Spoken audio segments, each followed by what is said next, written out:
সোজা কথা member chairman একদম অপ্রিয় সত্যি কথা আমি এসে বলতেছি মেম্বার চেয়ারম্যানরা এই ঘরগুলো যদিও বিনামূল্যের কিন্তু ওনারা টাকা নিয়ে এগুলো এটা নিয়ে একাধিক নিউজ আছে যে ওনারা 15-20 হাজার করে টাকা নিয়ে তারপরে একটা ঘর নাই কিন্তু এটা তো তার করার কথা না। স্থানীয় সরকার এবং গ্রামীণ এলাকায় যারা কাজ করেন এবং সরকারের জায়গা থেকে যারা অ্যাপয়েন্টেড সরকারি চাকরি করেন তাদের হওয়া উচিত সর্বোচ্চ মানে গ্রামীণ পর্যায়ে একদম এলাকায় প্রান্তিক এলাকায় এটা তাদের হওয়া উচিত অনেক বেশি আন্তরিক এবং অনেক বেশি মানুষের প্রতি দয়া মায়া আছে এমন লোকের। কারণ শহরের একটা লোককে একটা বকা দিলে একটা সরকারি অফিসে সে বিপদে পড়লে সে আরেকটা অপশনে যেতে পারে, তারই হয়তো বুদ্ধিটুকু হয়। কিন্তু গ্রামীণ এলাকায় তো ব্যাপারটা এরকম না, প্রান্তিক এলাকায় মানুষ অনেক অসহায়তার মধ্যে থাকে এবং তাদের ওখানে আপনারা মেয়েরা এমনিতেই একটু স্বভাবগতভাবেই একটু আন্তরিক।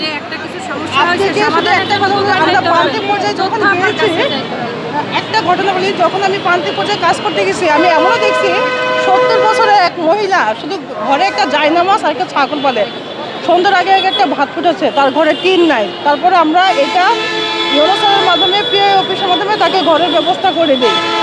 ঠিক আছে, মানুষ কতটা অসহায় হয়ে যায় যে একটা ছাগল আর তার কিছুই নাই, তার সন্তান নাই, ছেলে মেয়ে নাই, কিচ্ছু নাই, ছিদ্র ঘরে থাকে। আরেকটা জিনিস হচ্ছে আমি যেটা বলতে চাচ্ছি, আমরা গতবার যখন প্রধান উপদেষ্টা স্যারের এখানে গেলাম, ওই যমুনার সামনে গেলাম, তখন আমাদের হেড অফিস বলছে যে তোমরা গেছো দেখেই 2 বছর বাড়তো, এখন 1 বছর বেড়েছে, তোমরা যাই এটা শেষ করে আসছো। ঠিক আছে, আমাদের ফাইল টেবিলেই ছিল, সাইন করলেই হয়ে যেত। এখন আমরা এখানে আবার যখন গেছি তখনও কী করছে, আমাদের মতন কর্মকর্তারাই হেড অফিস থেকে আমাদেরকে মনিটরিং করে স্কাইপিটা না করছে যে আপনারা এটা যায়েন না। কিন্তু আমরা জানি যে আমাদের কাছে অন্যায় করে হচ্ছে, আমরা চাকরির ভয় ছেড়ে এখানে আসছি এবং আমাদের জন্য বিচার হয় সেটার জন্য আমাদের পিডি মহোদয় চিঠি দিয়েছে। এবারও যখন এখানে আসছে তখনও বলছে যে ফাইল সাইন বাকি আছে, আপনারা যে না, আমরা যখনই আসি তখনই বলে সাইন বাকি, সব কিছু রেডি। এটা কোন রকম হ্যাঁ, একটা উদাহরণ চোখে একটু দেখেন না, 2022 সালের চ্যাটিং আমার ইউনুস স্যারের সাথে আমি তালতলী উপজেলায় ছিলাম। এই যে মহিলা ওনার এই যে উনি এই ঘরের মধ্যে বসবাস করতেছে, মানে যে সরকারি ঘরগুলো দেওয়া হয় না গ্রামীণ নারীদেরকে, নারী না পুরুষ সবাইকে, সোজা কথা যারা হচ্ছে ভূমিহীন তাদেরকে, এই যে ছবি তুলে আমি স্যারকে দিছি, দিয়ে লিখছি যে স্যার আসসালামু আলাইকুম, এই মানুষটা এই ঘর আশা করতে পারে না, এইখানে মানে জায়গা ওইখানে দিলে যদি মানে 250 শতক হবে, মানে এই যে এই মহিলা দেখেন, উনি স্যার বলেছে লেসি এবং এই মহিলাকে উনি ঘর দিয়েছেও। তো এই যে এইরকম মানুষের যে চাহিদাগুলো আমরা কিন্তু মাঠ পর্যায়ে ঘুরে ঘুরে ইউনুস স্যারদেরকে তুলে ধরি।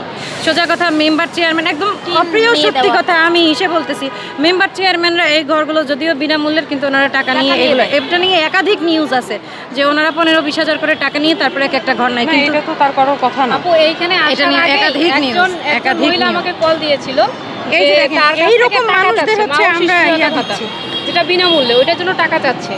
আমি তো এইখানেই আছে, আমার এইখানেই আছে, এটার আগের চ্যাটিংটা বড় ব্যাপার। এই কাজ করতে গিয়ে আপনাদের যে পরিচিতি হয় এলাকায়, এইটাই তো, এবং আপনাদেরই তো সবাই ভরসা করে।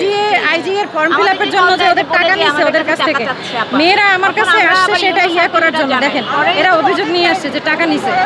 এমনও ঘটনা 70 বছর লোক যখন ক্লাস 5 এ লেখো 10 এরকম অনেক ঘটনা এগুলোতে জড়িত থাকে।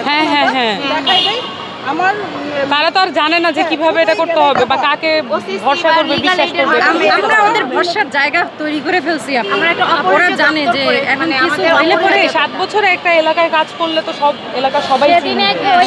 গত বছর বয়স্ক ভাতার আবেদন করছি, কিছুদিন আগে আপনার ইয়ে হয়েছে, সিলেকশন হয়েছে। মেম্বার আমাকে ফোন দিয়ে বলে যে উনি যদি আমাকে মানে প্রথম কিস্তির টাকাটা দেয় তাহলে আমি ওনার দিতে পারি।